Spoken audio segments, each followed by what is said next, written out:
It's Albert with Orale Homes. Once again out here, vehicle confessions, I call them. You guys already know me. I like making my videos while I'm driving. It's illegal as heck. But it's the only time that I get the chance to do them. Just came from looking at a trailer, single wide out here. They're selling a little 3-bedroom, 2-bath, single wide.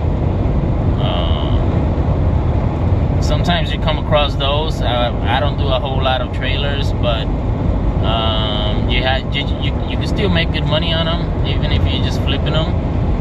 Obviously, it works a little bit different because you have a title, and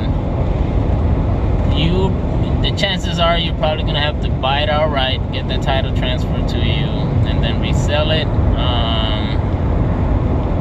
Unless you explain to them exactly what it is that you're doing. But at that point, you may just have a little bit more trouble, because let's say if they're selling you a trailer for $3,000,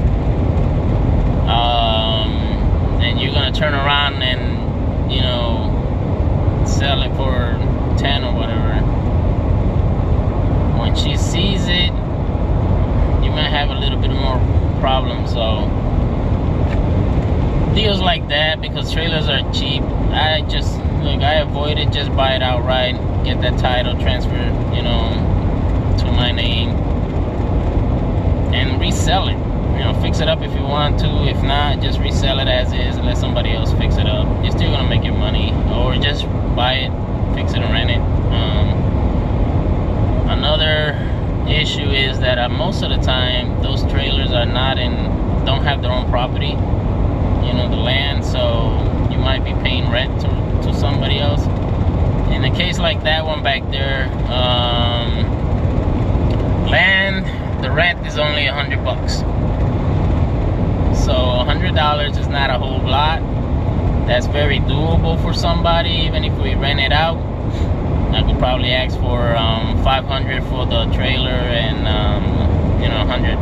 $600 altogether. So $100 goes towards the land. But some other places may have them like that, and the lot rent is $500, $600. So if the numbers don't add up, don't even do it. But in a case like this one, the lot rent is only $100, so that's very doable. I still have a margin to make good money on it. So I'm gonna work the numbers when I get home, show the pictures to my wife, because I don't buy anything without consulting a wife. That's what a good husband should do. So with that being said, I just wanted to go ahead and make a video today about some of the horror stories. We're in Halloween, so let's talk about horror, right? Some of the horror stories that as a wholesaler you come across, and I have a few good ones. So being that we're close to Halloween in the next few days here, how about we just talk about some of the horror stories wholesalers gotta go through. So this I'll make like a little move. This chapter is on wholesaling horror stories. So we purchased the property. We put a property under contract a while back for I can't remember, $25,000 or something like that. The agreed price was $25,000. The lady wanted like $45,000 when I first started talking to her. She had tried to sell it. She couldn't do nothing with it. Obviously, the price was too high based on the ARV around that neighborhood and the repair costs on that property also. Took me about a good month, and I got her down to 25. The house was a mess inside, like trash, mice all over, feces of mice all over. It smelled horrible. Of course, nobody was gonna buy it, because anybody that walked in there needed a hazmat suit and a mask on, because that That's how bad. So what I did was, me and my family, we got all our family together, our kids. We have 3 kids, and we all went to work. We got some gloves, some masks, trash bags. We went to work. We cleaned that property out. My wife, she bought some potpourri powder and threw it in the carpet, trying to kill the odor as much as we could. Got all the trash out. We prehabbed it. I paid my kids. When we do that, I pay the kids $100 each. You know, I got little kids, but $100 for an 8, 13-year-old, you know, that's a lot of money. I never had my daddy give me $100 when I was 8 years old, let's just say. So I always pay them $100 when they work with us. I found a buyer for $35, so we cleared $10K on that deal. The lady knew exactly what I was gonna do. She knew I was gonna sign the contract over. So when closing time comes, this lady's from out of state. When she drives down, I think 6 hours it took her. She wanted to drive down. I told her we could mail everything, but she didn't trust. She was one of those people that did not trust. She had to see it and sign everything at the attorney's office because she didn't even believe me. The lady was a pain in the butt from the beginning. Her neighbor, I had to call her every time, or send her a text every time I had somebody that I was going to show that property. I had to text her because her neighbor will call her and complain about there's a car in your yard and this and this and that. Mind you, this house has been vacant for a lot of years, needed about $30,000. Nah, I'm gonna say like 25, yeah, about $25,000 in repairs. Some of the houses out there, the ARV was going a little bit over 100, so I had good margins, I had good numbers, and I was able to get rid of it after we agreed on it. You know, it took me a month to negotiate this one with this lady because she was a pain. It took us 2 weeks after to sell it. So closing time comes. I knew the lady was going to be a pain in the butt. I warned my attorney that she was going to be a pain in the butt. Closing day comes. She arrives. She's got her game face on, more like a dog face on. I warned my wife because my wife, you know, she gets excited quickly. And I was like, baby, this is going to be a good one. So just brace yourself for this closing. All right. Lady goes in there.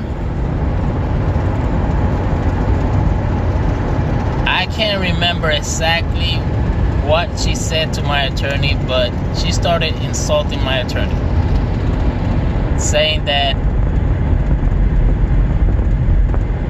it was, I can't remember.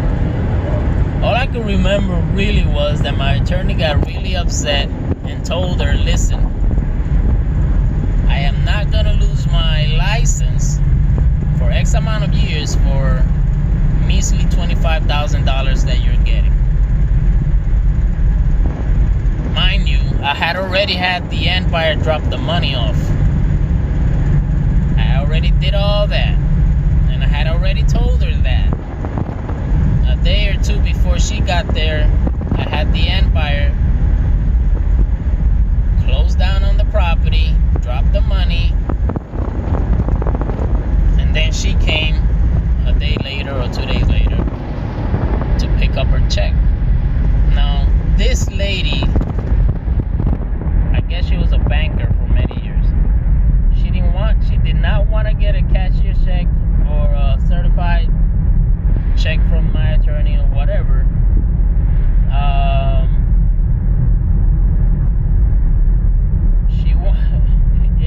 It was a mess, let's just say. I think that was her biggest deal. And I told her a million times, we do this all the time. We don't have a problem. Obviously, the attorney's office has the fund.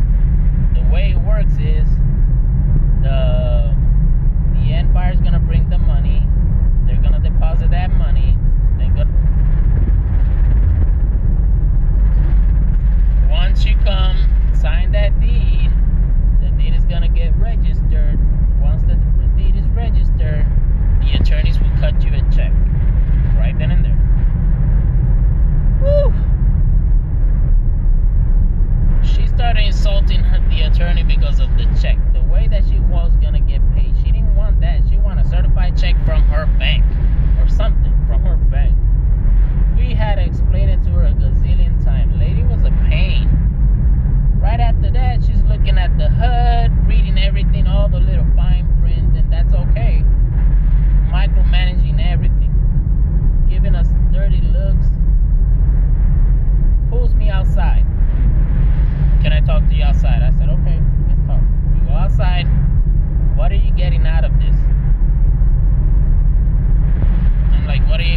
obviously I'm gonna make money. You're not gonna pay me. I'm getting paid from the back end. Then she tells me a story how she reached the guy that was supposedly gonna buy the property. And look at this. I'm gonna show you guys something right quick. I don't know if I could flip the camera, but check this out. They're all over. I love it when I see something like that. Then she tells me the story how she knows who's buying the property, and I'm like, of course I told you. She knows who's buying the property, and that she could get, let me see the light there. She could get the extra $10,000 if she went straight with him. My commission was, my part of it was really $10,000 on this deal. So I'm like, okay, so you drove all the way down here. Now you want to eat into my money. After we cleaned that house, you're gonna nickel and dime me. I told her just like that. So you lost 6 hours of drive time. I gotta move the camera because of the glare. 6 hours of drive time. There. 6 hours of drive time from your hometown, and now you're gonna nickel and dime me because you want more money. I told her, on top of that, you insulted my attorney that's been doing this for such a long time, never had any issue with nobody, and you go in her office and you're insulting her. I told her, listen, we could break it off. You don't have to. You could go back home. I told her just like that, because I'm very honest, man. Like, I'm the nicest guy one could ever meet, but when things like this happen, not that I'm not gonna be professional, it's just you get frustrated. You did all this work to make it happen. You got your kids involved, and now you're gonna nickel and dime me to get all my commission. And I told her just like this, we could stop right now. Oh, my wife came out, and she didn't even want my wife to be there. And I told her she could, whatever you're gonna tell me, you could tell her in front of her. That's my wife. This lady didn't even want my wife out there in the conversation. That's how bad it was. I told her, listen, we don't have to go through this. Your house is already clean.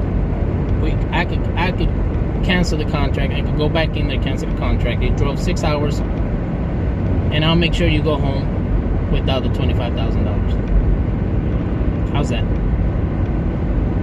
Oh, no. Well, I'm gonna go back with the $25,000. I'm gonna take the $25,000. Oh, okay, then what's the problem? Let's just get this done. I have somewhere else. It took us over an hour to do the closing, when it normally takes us 15 minutes or less.